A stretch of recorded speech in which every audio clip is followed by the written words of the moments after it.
and welcome back to GearHeadGeeks, where in this video we are going to be changing the tire on a Suzuki TS250. It is a spoked wheel. It has got rim protectors on the tire. It's a 450 by 18 is really old and really stiff, and it's got rim locks. So we're going to go through the whole procedure of how to remove the tire and get our new tire on, which is a trials tire, but that tire's been sitting for a long time and it's all squashed down, so we've got to deal with that. So let's get to it, and we will continue on getting the tire onto this thing. Okay, so in the old days before tire machines, and if you worked in a motorcycle shop, you would end up having to change tires like on this guy. This thing has got an oversized tire on it, and it is it's a 450. Yeah, it's a 450 by 18, and it is got this big rim protector on it, and this tire has probably been on here for 30 some odd years. So we are going to struggle our way to getting this guy off, and then we're going to put the proper 400 by 18 trials tire on. But to get started, most of these rim locks on most of the Japanese bikes are all 12 millimeters on the rim locks. So rim locks create a special set of problems. They are not impossible, but they can be really hard to do sometimes, and a lot of it has to do with the way the last guy put the tire on. If they did it wrong, it can cause a lot of issues. So you loosen these guys up all the way to the end, so you'll be able to push them in. There we go.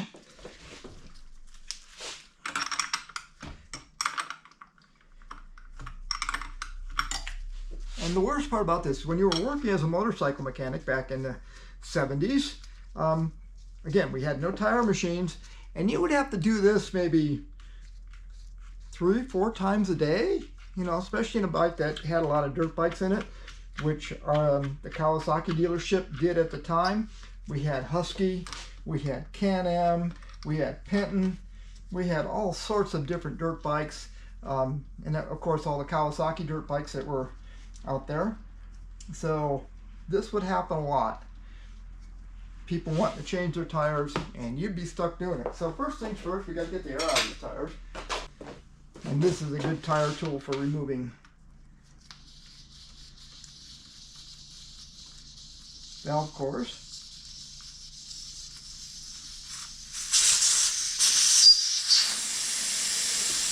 And I don't think I put any air in this, so I think this air has been in this for quite a while, which is pretty cool. So once you do that, even breaking the bead on these, and especially one that's been around forever, can be a notoriously hard thing to do. The rim locks are completely locked.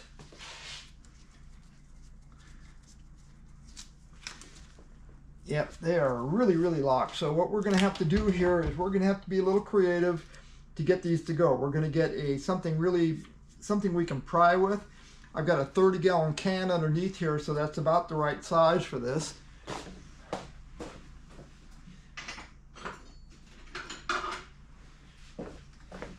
And I just have something I can pry with. We'll see how this goes. This may or may not work.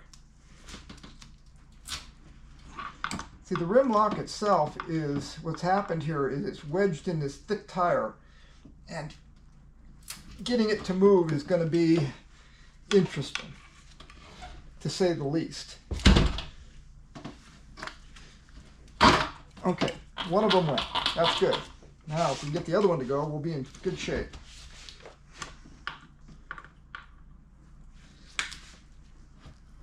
Come on, baby, you can do this. Maybe. Looks like it moved a little bit. Yeah, there we go.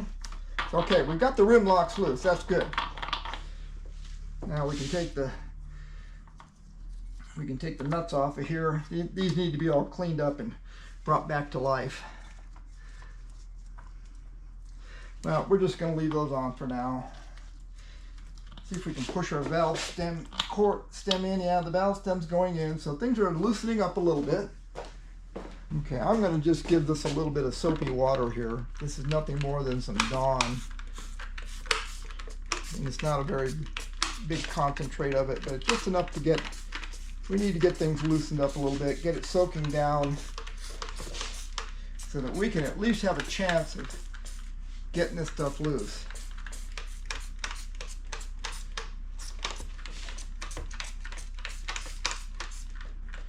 And at this point, it ain't pretty. So anyway, it's here.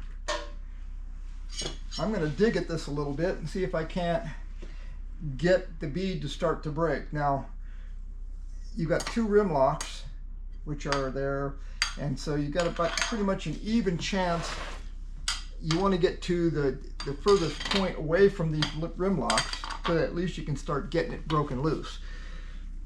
Oh, this isn't going to be getting it broken loose isn't as bad as I thought.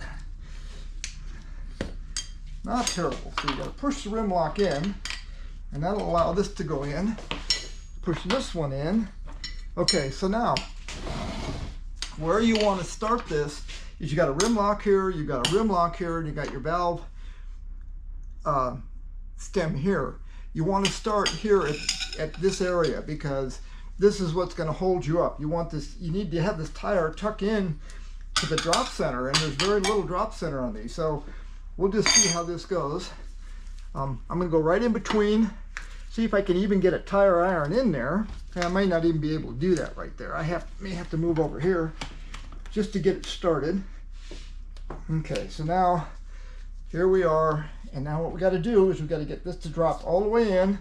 You got to push your rim locks down and in so that the bead can go in. And we're getting close.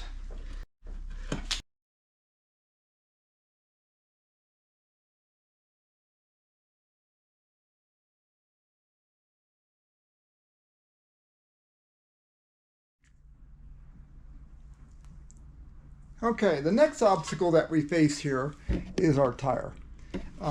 This tire is brand new, but as you can see, it has been squashed. This is a big tire, and it's been squashed. There's almost no room in here, and it is not hard to move, not easy to move this thing around. So we're going to give ourselves a fighting chance by taking the tube, which I've cleaned up a little bit. We're going to go and lay it on here. We're going to put the tube in, and we're going to fill it, and then let the tire expand. And I'm going to take it. It's been sitting outside, and it's kind of warm. The tire feels warm. Not at the bottom, it's cold, but it's really cold outside. It's freezing outside. But in the sun, we might have a fighting chance. But even getting a tube in here might even be might be an issue. But not too bad, because the tire is kind of warm at the moment. So what we're going to do is just tuck this guy in, keep it unraveled as we can.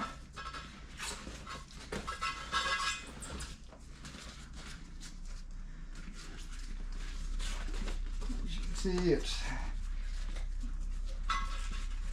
just got to be laid in there.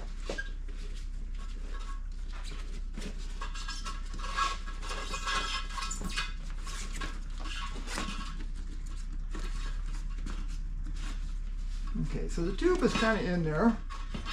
Seems like it's in fairly centered. Get this valve stem kind of out where it needs to be. Okay, I'll push this in a little bit. So now the next thing we're going to do is get a little air.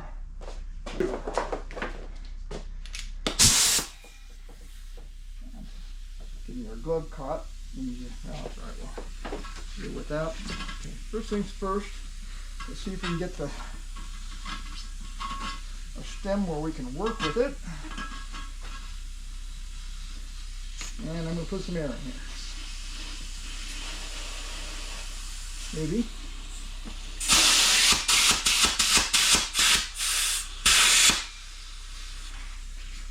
Okay, not terrible. do this.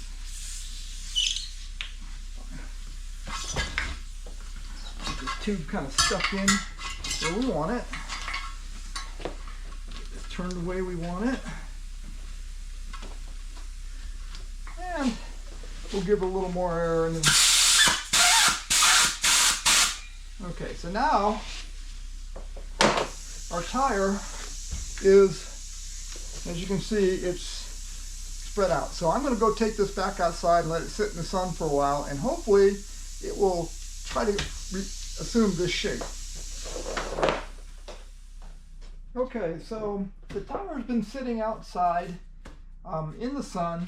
It again, it's kind of cold outside, but you know, in the sun, at least the tire's absorbing some heat. We'll see how this does. I don't know if it's going to help or not, but we're going to give it a try. So we'll pull out our valve stem and we'll pull this out. Oh yeah, look, the tire's actually got some space in it. Great. So what we're going to do here next is we're going to use some Murphy's tire mounting compound. This stuff makes your life a ton easier.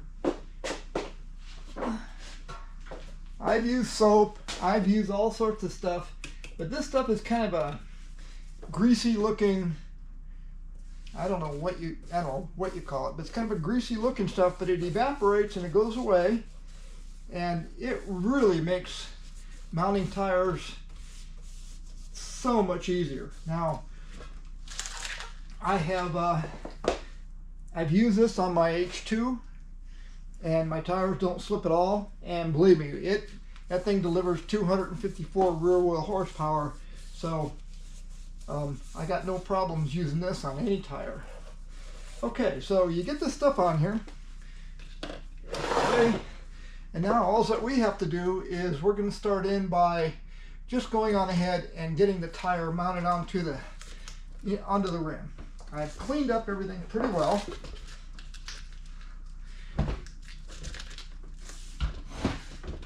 And it's extra slippery at the moment, that's for sure.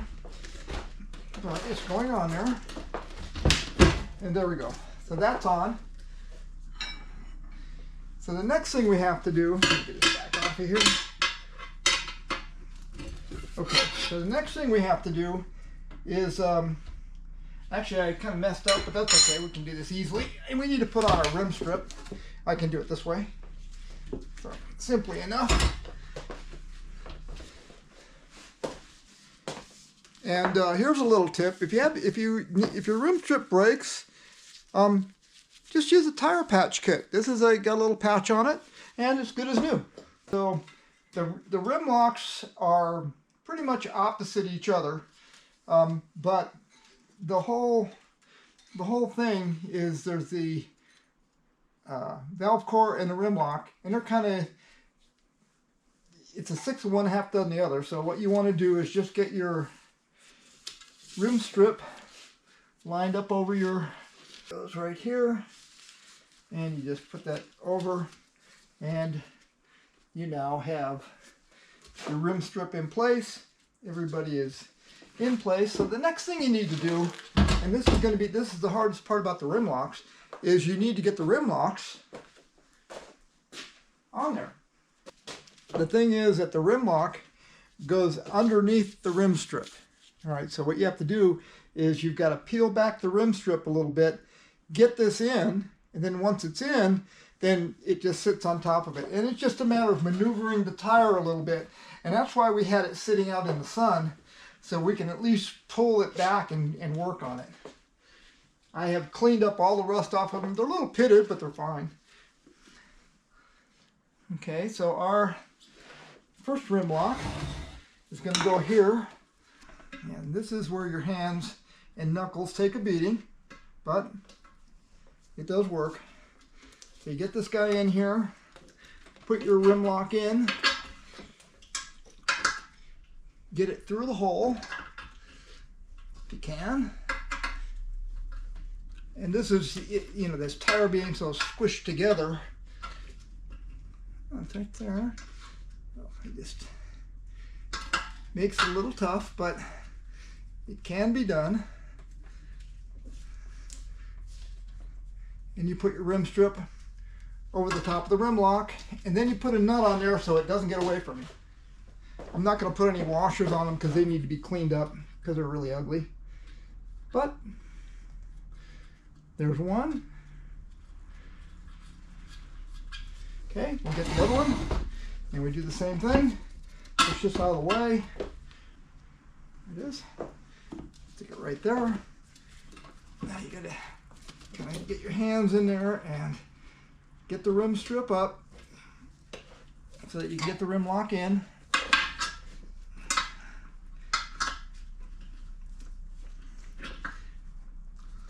Go in there. Rim lock's in. Put your rim strip over the top of it. And we now have the rim locks in place. Okay, so now with the nuts on there, we can push our rim locks in, and they'll spring back once everything is in a good place. This tire is really trying to squeeze itself back together, so it's a bit stubborn. So the next thing we have to do is get our valve stem in, and again, this is just what you have to do to get the tube in there. So we're going to flex this tire as much as we can, and we'll push this valve stem in. Okay, and we have the nut for it right here. I'm going to get that captured. Okay, so now we've got that, and so all that we have to do is tuck in our tube nicely and make sure it all goes in the way it needs to. You don't want to twist it up, you just want to make sure it goes in nice and flat, and it goes over the top of the rim locks. That's the secret to this whole thing. We'll get this one here over the top of the rim lock. And we'll get our tube pushed in all the way. Again, over the top of the rim lock. Okay, now our rim locks are in place. I'm going to give another bit of this stuff on there so that we don't struggle too much putting on the tire.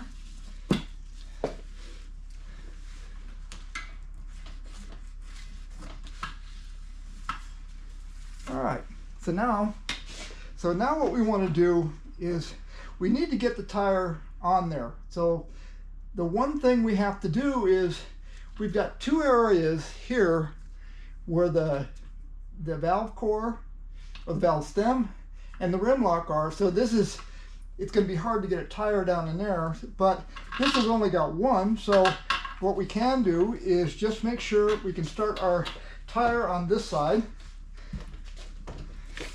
And what we want to do is push our rim lock in, get our tire down in there so the rim lock's underneath. And now, and we're going to finish up in this area pretty much. Okay, so now it's all down in there. I'm going to roll this tire in right about like this. I'm going to turn it just a little bit right now, and the reason for that is just to get the tube straightened up. Okay, then I'm going to take this and I'm going to put my foot on top of it, and then I'm going to start working my way around with the tire iron. Now the secret to this is never ever take the tire iron over 90 degrees. And the reason for that is if you do, you'll be pinching the tube. So get this in there, pull it up, never go over 90. Okay, now the next trick is we got to get over the rim lock. So you have to get the rim lock pushed in a little bit, and then once it's in, let's see if I can get my hand in there. Okay, push our rim lock in, let the tire slide down, and it is in there. And I think we can do the rest of it by hand, and then we just make sure that our valve stem pushes in our rim locks are pushing in, and the tire is mounted. Put some air in it, and we're done. Put our valve core back in.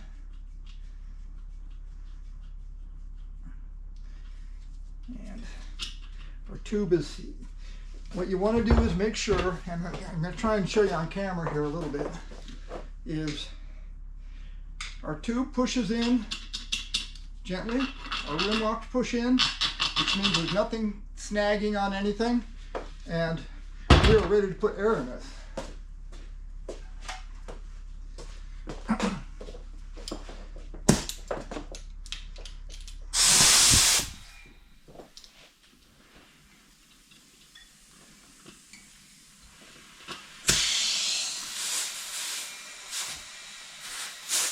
And you know, everything worked out well when your rim locks push themselves out.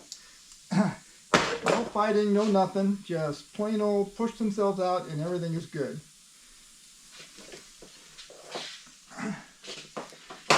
And there you have a completely mounted wheel. Tighten up your bolts on your rim locks once you get everything cleaned up, and it is ready to be installed. Okay, so that's what it takes to mount a tire onto a spoked wheel with rim locks. It is not the hardest job in the world, but it can be easier.